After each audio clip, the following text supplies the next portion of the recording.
Bonjour à tous, j'espère que vous allez bien. Alors, je vous propose aujourd'hui de vous parler de l'énergie universelle du mois 5, donc de ce mois de mai 2025.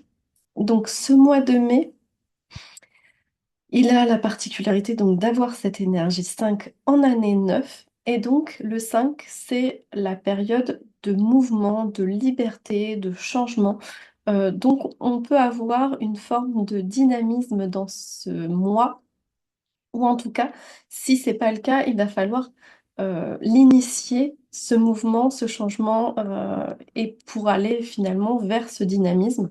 Donc c'est important de ne pas stagner en mois 5, qui est amplifié du coup sur des jours comme aujourd'hui, le 5 mai, mais aussi le 14 mai, le 23 mai, et bien sûr tout le mois de mai en soi, puisqu'on est aussi dans une année 2025, donc ça finit par 5 également.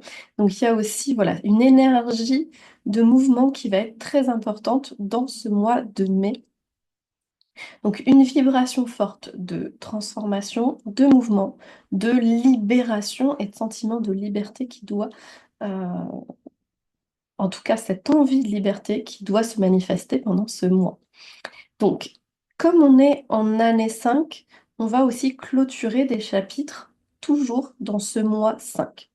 Donc, les choses vont bouger. Alors, elles peuvent bouger uniquement dans la tête, mais voilà, il y a beaucoup de mouvements.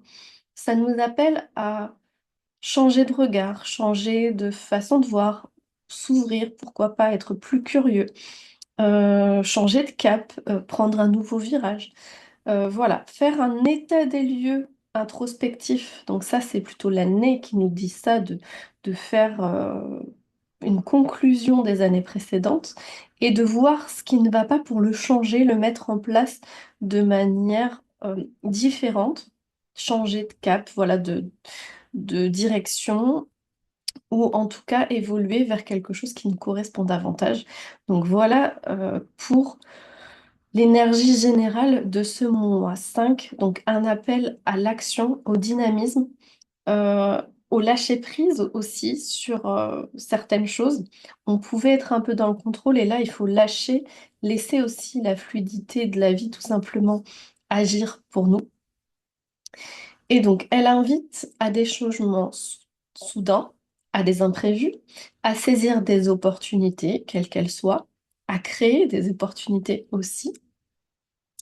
Elle peut nous amener à avoir envie de voyager, de se déplacer, de partir à l'aventure, de s'ouvrir, etc.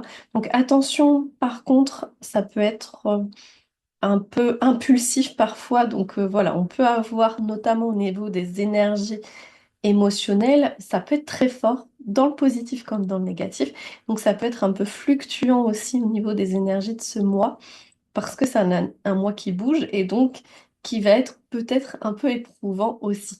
Mais l'idée, c'est voilà, de faire ressortir ces émotions profondes, de passer certains caps et puis de se libérer finalement de ce qui ne nous convient plus, que ce soit au niveau émotionnel ou dans toutes les sphères. Donc on va y venir. Dans la vie professionnelle, par exemple, alors, comme je vous l'ai dit, c'est des tendances, donc ça va être des énergies à capter, à suivre pour vivre un mois le plus agréable possible et le plus en phase avec son énergie en fait. Donc là, ça va être un mois idéal pour explorer de nouvelles idées, pour faire mettre en avant certains projets, pourquoi pas saisir donc des opportunités de collaboration, de contrat, de se lancer donc dans des choses innovantes qui changent de l'ordinaire. Donc finalement, d'oser stratégiquement ou professionnellement en tout cas, faire des changements et par contre, il va falloir faire attention à ne pas prendre de décisions trop hâtives. Donc on peut être un peu dans l'effervescence de l'envie de liberté, de changer, d'évoluer, de s'adapter, etc. Mais pour autant, il faut faire attention aux décisions qu'on prend. Donc on garde quand même euh, des garde-fous, on va dire, et on essaye de pas tout changer d'un coup. Voilà, c'est plutôt un changement progressif qu'il faut envisager et pas céder au coup des impulsions. Dans le couple, alors, comme c'est le mois du mouvement de la liberté, si on est en phase, on va dire, de rupture, de séparation, bah, on peut carrément déménager, se séparer pour de vrai, et cetera. Donc voilà, il peut y avoir cette dimension comme cela.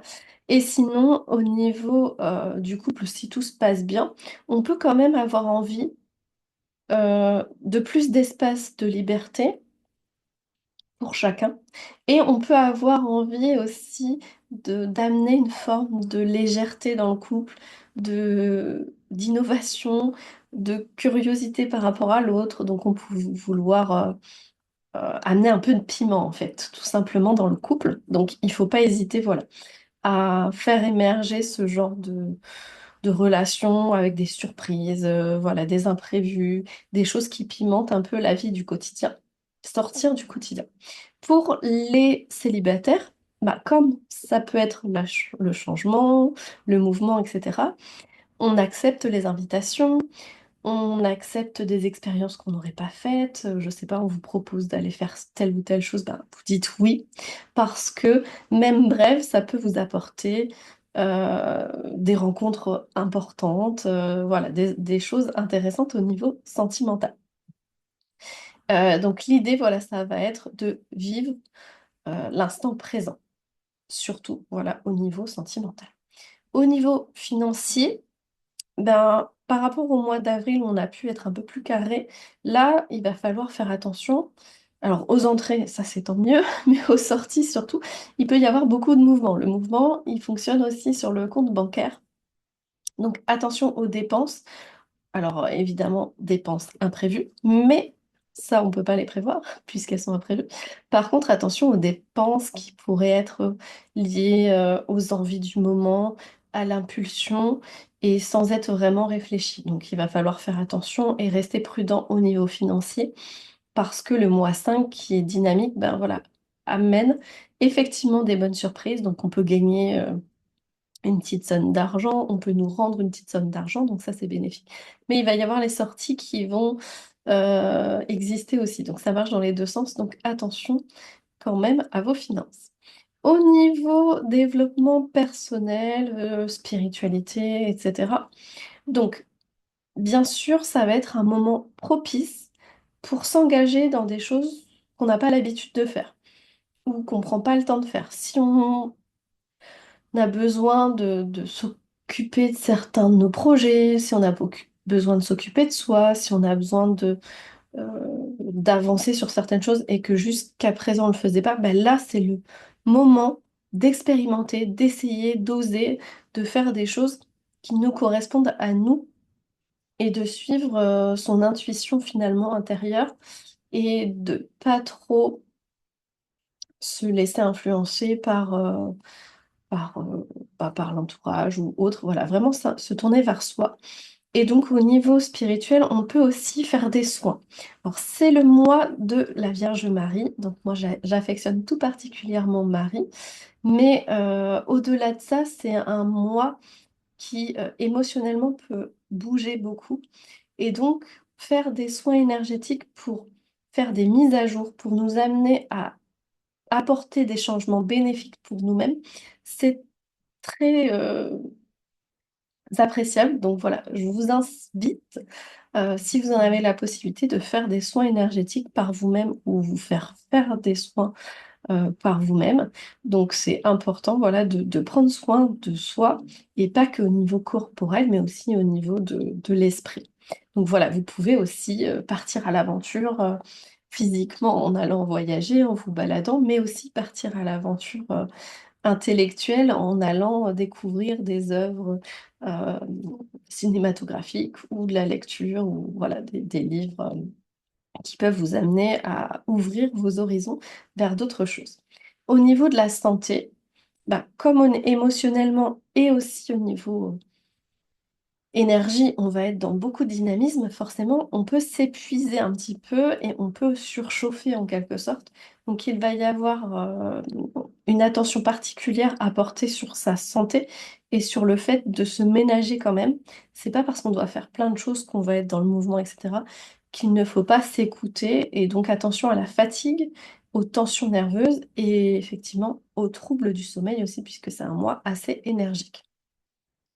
Pour compenser justement, bah, comme il y a cette énergie qui bouillonne, on va dire en soi et puis tout autour de nous, dans les vibrations, on peut faire une activité sportive, donc aller courir, se mettre, simplement à se balader, à faire de la rando, à faire des choses qu'on n'a pas l'habitude de faire, physiquement à se dépenser, pour nous amener une forme de libération des tensions qui peuvent se créer pendant ce mois. Donc ça peut être la danse, de la marche, du yoga, voilà, un sport, peu importe, mais qui va nous aider et surtout attention, sans s'épuiser puisqu'on a dit que ça pouvait être épuisant ce mois-ci. Donc vraiment quelque chose qui va vous libérer des tensions sans vous épuiser physiquement. Donc voilà, des choses plutôt douces, on va dire, en ce mois-ci.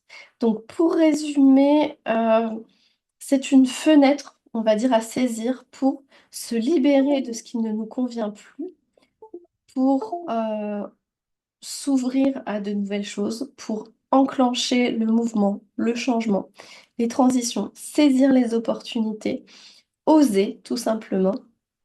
Donc, voilà, un mois propice à la transformation. En tout cas, c'est tout ce que je vous souhaite. Voilà, je vous souhaite un très bon mois de mai et je vous dis à très bientôt pour une autre vidéo. Merci de m'avoir écoutée.